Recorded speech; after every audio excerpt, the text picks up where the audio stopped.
Assalamualaikum, welcome back to my channel. Di video kita kali ini kita akan membahas mengenai perkembangbiakan generatif pada hewan. Untuk itu, simak video ini sampai selesai, jangan skip, dan jangan lupa klik tombol subscribe, like, sama komen. Terima kasih.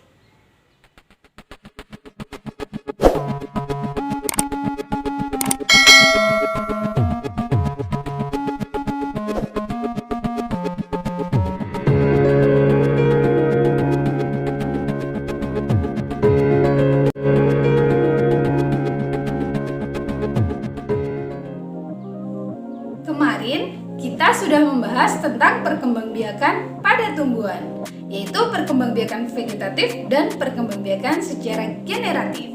Pada kesempatan kali ini kita akan membahas tentang perkembangbiakan hewan, khususnya yang secara generatif. Masih ingatkah kalian apa pengertian dari perkembangbiakan secara generatif?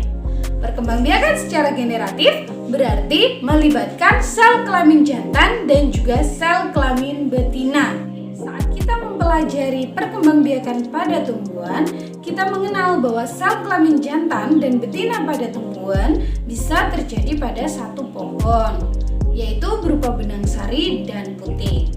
Berbeda dengan tumbuhan, kalau pada hewan, untuk sel kelamin jantan hanya dimiliki oleh hewan jantan dan sel kelamin betina hanya dimiliki oleh hewan betina. Perkembangbiakan secara generatif pada hewan ditandai dengan adanya pembuahan. Pembuahan adalah proses meleburnya sel kelamin jantan dengan sel kelamin betina yang akan menghasilkan zigot dan menjadi organisme baru.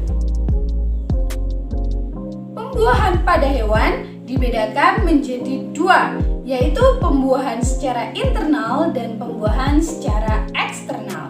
Pembuahan secara internal adalah proses bertemunya sel sperma atau sel kelamin jantan dengan sel telur atau sel kelamin betina yang terjadi di dalam tubuh betina. Biasanya, hewan yang melakukan pembuahan secara internal adalah dari jenis burung maupun dari jenis mamalia atau hewan menyusui. Sel sperma yang bertemu dengan sel telur ini akan berkembang menjadi zigot atau embrio yang nanti pada proses perkembangannya akan berubah menjadi telur untuk hewan ovipar atau akan berubah menjadi organisme baru yang dilahirkan secara vivipar. Yang kedua adalah pembuahan secara eksternal. Pembuahan secara eksternal adalah pembuahan yang terjadi di luar tubuh betina. Jadi, sel kelamin jantan dan sel kelamin betina itu bertemu di luar tubuh betina. Contohnya, perkembangbiakan generatif pada katak. Katak betina akan melepaskan telur mereka di atas daun, kemudian akan dibuai oleh katak jantan. Begitu juga dengan ikan. Ikan betina akan melepaskan telur mereka ke dalam air, kemudian akan dibuai oleh ikan jantan.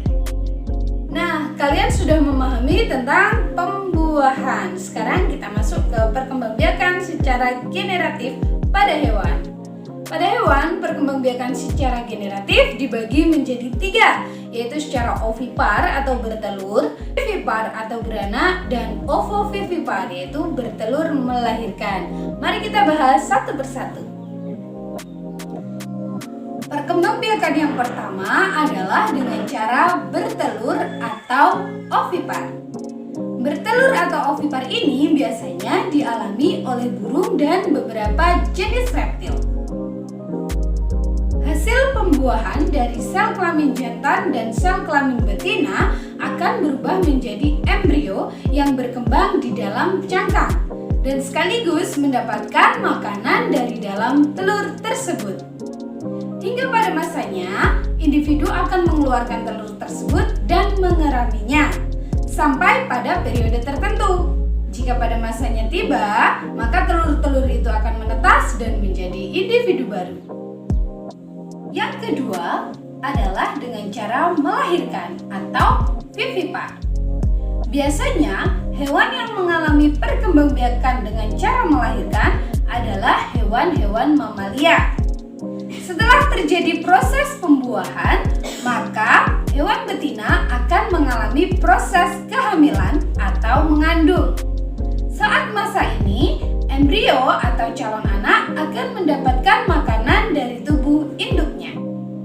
Hingga pada periode tertentu, hewan betina akan melahirkan anaknya.